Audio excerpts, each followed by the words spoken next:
കഴിഞ്ഞ ലോക്സഭാ തെരഞ്ഞെടുപ്പിൽ മോദിയുടെ ഇമേജ് കുറച്ച് മങ്ങിയിരുന്നു. പക്ഷേ ഡബിൾ കരുത്തോടു കൂടിയാണ് അദ്ദേഹം ഇപ്പോൾ തിരിച്ചു വരുന്നത്. മോദിയുടെ തന്ത്രങ്ങൾ വിജയിച്ചിരിക്കുകയാണ്. അദ്ദേഹത്തിൻ്റെ കരുത്ത് കൂടുതൽ വർദ്ധിക്കുകയല്ലേ? അതാണ് BJP. കഴിഞ്ഞ തവണത്തെ, അതായത് 2024 കഴിഞ്ഞ ലോക്സഭാ തെരഞ്ഞെടുപ്പിൽ ഒരല്പം ഒരു ഇമേജ് കുറഞ്ഞു പോയി. കാരണം 400 സീറ്റ് അവകാശപ്പെട്ടിട്ടും 240 ചുരുങ്ങി. അതെ, 400 പിടിക്കും എന്നുള്ള മോദിയുടെ ആ ഒരു പറച്ചിൽ തന്നെ പിന്നീട് സമൂഹ മാധ്യമങ്ങളിൽ പരിഹാസത്തിന് ഇടയാക്കുകയും ചെയ്തു. ഇപ്പോൾ പിന്നെ ഒരു മന്ത്രിസഭ ഉണ്ടാക്കാൻ തന്നെ ചന്ദ്രബാബു നായിഡുവിൻ്റെയും നിതീഷിൻ്റെയും കൂട്ടുവരെ വേണ്ടി വന്നു. പക്ഷേ ഇനിയിപ്പോൾ ആരുടെയും സഹായമില്ലാത്ത രീതിയിൽ അങ്ങോട്ട് പോകാവുന്ന പ്രകടനമാണ് കാണിച്ചത്. അതാണ് ഈ BJPക്കുള്ള ഒരു നേട്ടം എന്ന് പറയുന്നത്. തോൽവി അവരെ അങ്ങ് തളർത്തുകയല്ല, തിരുത്തിക്കൊണ്ടു പോകും. ഇപ്പം നേരത്തെ പറഞ്ഞത് എന്താണ്, ഹരിയാനയിലൊക്കെ BJPക്ക് നിലം തൊടാൻ കഴിയത്തില്ല എന്നുള്ള രീതിയിലുള്ള കാര്യങ്ങളുണ്ടായി. പക്ഷേ അവിടെയും ഒക്കെ തന്നെ അവർക്ക് നേട്ടമുണ്ടായി. അതാണ്, അവർക്ക് തിരുത്തിക്കൊണ്ടു പോകാൻ എപ്പോഴും കഴിയും എന്നുള്ള ഒരു കേഡർ പാർട്ടിയാണ്. അതാണ് ഇവർക്ക് ഉണ്ടായിട്ടുള്ള ഈ ഡൽഹിയിലെ വിജയത്തിൻ്റെ പിന്നിൽ അതുതന്നെയാണ്. ഡൽഹിയിൽ അവർക്ക് വിജയിച്ചേ പറ്റൂ എന്നുള്ളതാണ്. നമ്മൾ ഇടയ്ക്ക് പല വീഡിയോകളിലും ചെയ്തിരുന്നു, മോദി ഈ 2029 തികയ്ക്കുമോ, മോദി ഇടയ്ക്ക് ഇറങ്ങും അവരുടെ ഒരു പ്രായപരിധി അനുസരിച്ച് മോദി സന്യസിക്കാൻ പോകുന്നു. ഇതാണ് ആരായിരിക്കും അടുത്ത പ്രധാനമന്ത്രി, അമിത്ഷായോ നിതിൻ ഗഡ്കരിയോ എന്നിങ്ങനെയുള്ള ഇങ്ങനെ ചോദ്യങ്ങൾ പലതും ഉയർന്നു വന്നു. പക്ഷേ മോദി തുടരും എന്നുള്ളത് ഉറപ്പായി കഴിഞ്ഞിരിക്കുകയാണ്. ഇനി 4ാം വട്ടവും മോദി പോകുമെന്നുള്ളതാണ്. അല്ലെങ്കിൽ മോദിയെ മുന്നിൽ നിർത്തിക്കൊണ്ട് തന്നെ ആയിരിക്കും 2029 തെരഞ്ഞെടുപ്പ് നേരിടാൻ പോകുന്നത്. ഈ 2029 തെരഞ്ഞെടുപ്പിന് പ്രത്യേകതകൾ വേറെയുമുണ്ട്. ഒരു രാജ്യം ഒരു തെരഞ്ഞെടുപ്പിലേക്ക് പോവുകയാണ്. അങ്ങനെ വരുമ്പോൾ ആ മോദി പ്രഭാവം നിയമസഭാ തെരഞ്ഞെടുപ്പുകളിലും പ്രതിഫലിക്കാനിടയാകും.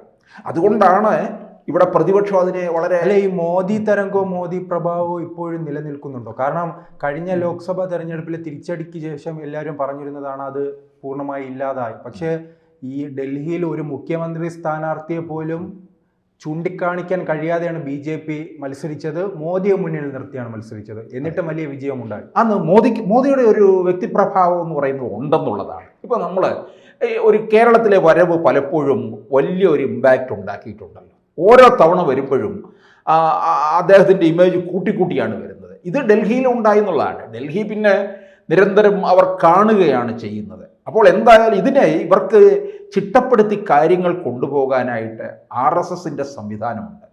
RSSൻ്റെ സംവിധാനം എന്ന് പറയുന്നത് മറ്റൊരു പാർട്ടികൾക്കും ഇല്ലാത്ത തരത്തിലുള്ള ഒന്നാണ്. അത്ര അടുക്കും ചിട്ടയോടും കൃത്യതയോടും കൂടി പോകുന്നതാണ്. ഇപ്പോൾ 24 പലരുടെയും കണക്ക് കൂട്ടൽ കോൺഗ്രസ് അധികാരത്തിൽ വരുമെന്നായിരുന്നല്ലോ. അതിനു മുമ്പ് 19 വലിയ പ്രതീക്ഷയായിരുന്നു. പക്ഷേ 2024 400 പറഞ്ഞപ്പോൾ അതിനെ പരിഹസിച്ചുകൊണ്ട് ഇവിടുത്തെ രാഷ്ട്രീയ നിരീക്ഷകരായാലും മറ്റ് മാധ്യമങ്ങളും ഒക്കെ തന്നെ രംഗത്ത് വരികയുണ്ടായി. എന്തുണ്ടായി? അവർക്കല്ലേ തിരിച്ചടി ഉണ്ടായത്. അവിടെ മോദി ചില കാര്യങ്ങൾ നിലനിർത്തി മുമ്പോട്ട് കൊണ്ടുപോവുകയാണ് ചെയ്തിട്ടുള്ളത്. ഇതിനി ഇവർക്ക് വലിയ ഒരു പുള്ളിങ് ഉണ്ടാക്കാൻ പോകുന്നതിൻ്റെ തുടക്കമാണ് ഡൽഹിയിൽ കുറിച്ച്. ഡൽഹിയിൽ അവസാന ഘട്ടത്തിൽ മോദി കെജ്രിവാൾ പോരാട്ടത്തിലേക്ക് മാറുന്നൊരവസ്ഥയുണ്ടായി. അതിൽ കെജ്രിവാൾ ഉൾപ്പെടെ ദയനീയമായി തന്നെ പരാജയപ്പെട്ടിരിക്കുകയാണ്. അത് അവസാനമല്ല, എപ്പോഴും ഈ ആം ആദ്മി ഉണ്ടായ സമയത്ത് മുഴുവൻ കേജ്രിവാളിൻ്റെ പോരാട്ടം ആരോടായിരുന്നു? BJPയോട് എന്നുള്ളതല്ല കാണിക്കുന്നത്, നരേന്ദ്രമോദിയുടെ പ്രായത്തെ ചൊല്ലി വരെ കേജ്രിവാളല്ലേ എടുത്തിട്ടത്. കേജ്രിവാളിന് പാർട്ടി, അതൊക്കെ അവരുടെ ആഭ്യന്തര പ്രശ്നമാണ്. പിണറായി വിജയൻ ഇനിയും 3ാമത് അധികാരത്തിൽ മുഖ്യമന്ത്രി അവർക്ക് അധികാരം കിട്ടുകയാണെന്നുണ്ടെങ്കിൽ അദ്ദേഹം മുഖ്യമന്ത്രി ആയിരിക്കും എന്നുള്ളത് തീർച്ചപ്പെടുത്താൻ അത് പാർട്ടിയുടെ ആഭ്യന്തര കാര്യമാണ്. ഏജ് നീട്ടിക്കൊടുത്താൽ എന്ത് ചെയ്യാൻ പറ്റും? അത് നമുക്ക് ആ വിഷയത്തിലേക്കല്ല ഞാൻ പോകുന്നത്. അതൊക്കെ ആഭ്യന്തര കാര്യമാണ്. അതുപോലെ നരേന്ദ്രമോദിയെ ഇനിയും 4ാം വട്ടവും പാർട്ടി മുമ്പോട്ട് വെച്ച് കഴിഞ്ഞാൽ നരേന്ദ്രമോദി തന്നെയായിരിക്കും. നരേന്ദ്രമോദി നമ്മൾ മുമ്പേ കേട്ടിട്ടുള്ളതാണ്, അദ്ദേഹം ഹിമാലയത്തിലേക്ക് പോകും എന്നൊക്കെ പറയുന്നുണ്ട്. ആയിരിക്കാം. അദ്ദേഹത്തിൻ്റെ ഈ കൃത്യം മുഴുവൻ തീർത്തിട്ട് അങ്ങനെ ഉണ്ടാകാം. പക്ഷേ വീണ്ടും എനിക്ക് മനസ്സിലാക്കാൻ കഴിയുന്നത് ഇത് മോദിയുടെ വിജയമാണ്, മോദിയുടെ തിളക്കവുമാണെന്നുള്ളതാണ്. 2014 കണ്ട ആ വിജയം എന്ന് പറയുന്നത് മോദിയുടെ ഒരു വലിയ വിജയമായിരുന്നല്ലോ. അത് 19-ലും ആവർത്തിച്ചപ്പോൾ ഒന്നുകൂടെ മോദിക്ക് വേറൊരു പരിവേഷം ലഭിക്കുകയും ചെയ്തു. അതേ തരത്തിലായി തീർന്നിരിക്കുകയാണ് ഇപ്പോൾ ഈ ഡൽഹി തെരഞ്ഞെടുപ്പ്. നോക്കണം, ഒരു സംസ്ഥാനത്തിൻ്റെ ഒരു തെരഞ്ഞെടുപ്പാണ് ഇപ്പോൾ രാജ്യം മുഴുവൻ ചർച്ച ചെയ്തുകൊണ്ടിരിക്കുന്നതും മോദിയുടെ തിളക്കം കൂട്ടിയതും. ഈ തിളക്കം കൂട്ടിയത് പാർട്ടിക്ക് മൊത്തത്തിലെ തന്നെ ഒരു വലിയ മൈലേജ് ഉണ്ടാക്കി കൊടുക്കുകയാണ്. ഇനി ഇതിൻ്റെ ഒരു റിസൾട്ട് ഇനിയും വരാൻ പോകുന്നത് എന്താണെന്നറിയാമോ? വരാൻ പോകുന്ന ചില നിയമസഭാ തെരഞ്ഞെടുപ്പുകളുണ്ട്, കേരളം ഉൾപ്പെടെ. ഒരു വർഷമേ ഉള്ളൂ, 2026 കേരളം, തമിഴ്നാട്, പിന്നെ സമീപ സമയത്ത് തന്നെ ബീഹാറുമുണ്ട്, പിന്നെ ബംഗാളും ഒക്കെയുണ്ട്. ഇവിടങ്ങളിലൊക്കെ ഈ മോദി ഏറ്റവും പ്രധാനപ്പെട്ട ബീഹാറാണ്. കാരണം നിതീഷ് കുമാറിന്റെ സഹായത്തോടു കൂടിയാണല്ലോ ഇപ്പോൾ കേന്ദ്രത്തിൽ മോദി തന്നെ ഭരണം നടത്തുന്നത്. അതുകൊണ്ട് തന്നെ മോദി തന്നെ ചിലപ്പോൾ നേരിട്ടിറങ്ങി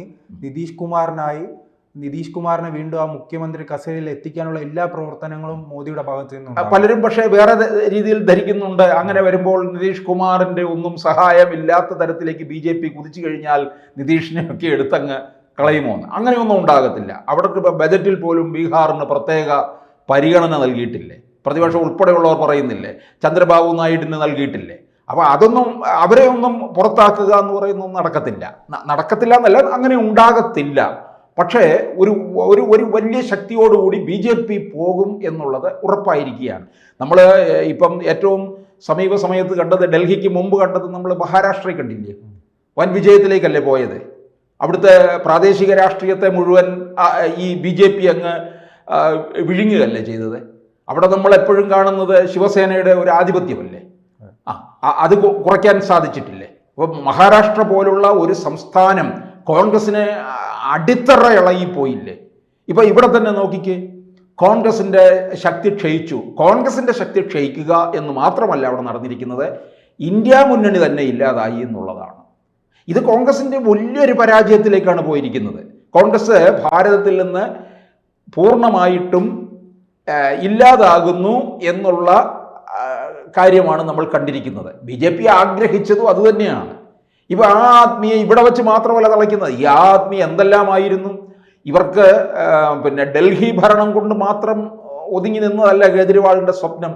കേജ്രിവാൾ വളരെ ജനമനസ്സിൽ വളരെ ലാളിത്യത്തോടു കൂടി പോകുന്ന ഒരാൾ എന്ന രീതിയിൽ കണ്ടതാണ്. ഒടുവിൽ എന്താണ് കണ്ടത്? വലിയ ആഡംബരത്തിലാണ് അദ്ദേഹം ജീവിക്കുന്നത്. 33 കോടിയുടെ ഒരു വസതി എന്നല്ല പറയേണ്ടത്, കൊട്ടാരം.